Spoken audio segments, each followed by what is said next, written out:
کہتے ہیں کہ عورت ہی عورت کی دشمن ہوتی ہے۔ شوبز کی جن جوڑیوں پر ہم اکثر رشک کرتے ہیں، ان کے ٹوٹنے کی خبر بھی ہمیں شدید دکھ دیتی ہے۔ وہ تیسری خواتین جنہوں نے شوبز انڈسٹری کی محبت کرنے والی جوڑیوں میں درار ڈال کر ہنستے بستے گھرانے اجاڑ دیے، آج لوگ ان کو بھی نفرت کی نگاہ سے دیکھتے اور ان پر تنقید کرتے نظر آتے ہیں۔ ڈاکٹر عامر لیاقت حسین اپنی پہلی بیوی سے خوش تھے یا نہیں، یہ الگ بحث ہے، لیکن ان کے دونوں بچے اس بات سے قطعی خوش نہیں کہ ان کی ماں بشرا عامر کو زندگی سے نکال کر عامر لیاقت ایک تیسری عورت کو خوش کرنے اور ان کے ساتھ زندگی گزارنے میں مصروف ہیں۔ سیدہ طوبہ عامر یہ بات جانتی تھیں کہ عامر لیاقت حسین کے بیوی بچے ہیں اور وقتی ناراضگیاں اپنی جگہ، لیکن بہرحال یہ ایک چھوٹا سا گھرانہ تھا جسے طوبہ عامر توڑنے میں کامیاب ہو گئی، اور یہ کسی اور کا نہیں بلکہ ڈاکٹر عامر لیاقت حسین کی اپنی بیٹی دعا کا کہنا ہے کہ طوبہ گھر توڑنے والی عورت ہے۔ محسن عباس حیدر اور فاطمہ سہیل کے درمیان رشتہ ختم ہونے کی اس پوری کہانی میں جس خاتون کا نام بارہا لیا گیا وہ تھی نازش جہانگیر۔ گو کہ نازش ابھی تک اس بات سے انکار کرتی ہیں کہ ان کے دل میں یا زندگی میں محسن عباس حیدر کی کچھ جگہ ہے، لیکن حالات ان کے چغلی کھاتے نظر آتے ہیں۔ ایسی کئی تصاویر اور پوسٹیں موجود ہیں جن سے ظاہر ہوتا ہے کہ محسن عباس اور نازش کے درمیان کچھ تو تھا جس کی پردہ داری ہے، اور فاطمہ کو جب یہ پتہ چلا تو اس کی برداشت کا دامن ہاتھ سے چھوٹ گیا۔ آج محسن اور فاطمہ کی جوڑی ٹوٹ گئی ہے، اور ان کے بیٹے کی زندگی پر اس طلاق کا کیا اثر ہوگا یہ تو وقت ہی بتائے گا، لیکن نازش بھی اس مقافات عمل کی زد میں آ سکتی ہیں۔ سلمیٰ اور اصفر دونوں کی جوڑی کو رشک کی نگاہ سے دیکھا جاتا تھا۔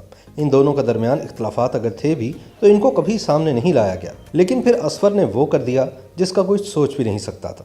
ایک بہت پیاری بیٹی اور بیوی کو چھوڑ کر نوین وقار کی زندگی کا حصہ بن گئے، اور نوین وقار سب کچھ جانتے بوجھتے بھی کسی کا گھر توڑنے میں مصروف رہیں۔ سلمیٰ نے ایک شو میں بتایا کہ میں یہ پتہ چلنے پر کہ اصغر کی زندگی میں شامل ہونے والی یہ نئی عورت نوین وقار ہے، میں اسے سمجھانے گئی اور بہت پیار سے کہا کہ تم غلط کر رہی ہو، بعد میں پچھتاؤ گی، لیکن پانی سر سے اوپر ہو چکا تھا اور نوین نے میری بات نہیں مانی۔ میرا تو گھر ٹوٹا ہی، لیکن آج اس کا گھر بھی سلامت نہیں ہے۔ بالآخر شہروز سبزواری اور سائرہ کے درمیان بھی رشتہ ختم ہونے کی خبر کی تصدیق ہو گئی۔ ایک ایسی پیاری اور بھولی بھالی سی جوڑی جس کی مثالیں دی جاتی تھی اور بیٹی کے ساتھ ہنسی خوشی زندگی گزار رہے تھے، اور پھر اس رشتے میں داخلہ ہوا صدف قمر کا، جو اکثر شوز میں اس بات کا کھلم کھلا اظہار کر چکی ہیں کہ وہ محبت کا اظہار برملا کرتی ہیں اور سوچتی نہیں، اس لیے اکثر لوگ انہیں غلط بھی سمجھ لیتے ہیں، لیکن سچ تو یہ ہے کہ ان کے اظہار کی قیمت وہ خواتین چکاتی ہیں جو اپنے گھر میں خوش ہوتی ہیں، لیکن صدف قمر کا بے باک انداز ان کے گھر کو برباد کر دیتا ہے۔ شہروز اور سائرہ کی بیٹی اب تو ٹوٹے ہوئے گھروندوں میں بٹی رہے گی، اور اس کی ذمہ دار ہے ایک تیسری عورت یعنی صدف قمر۔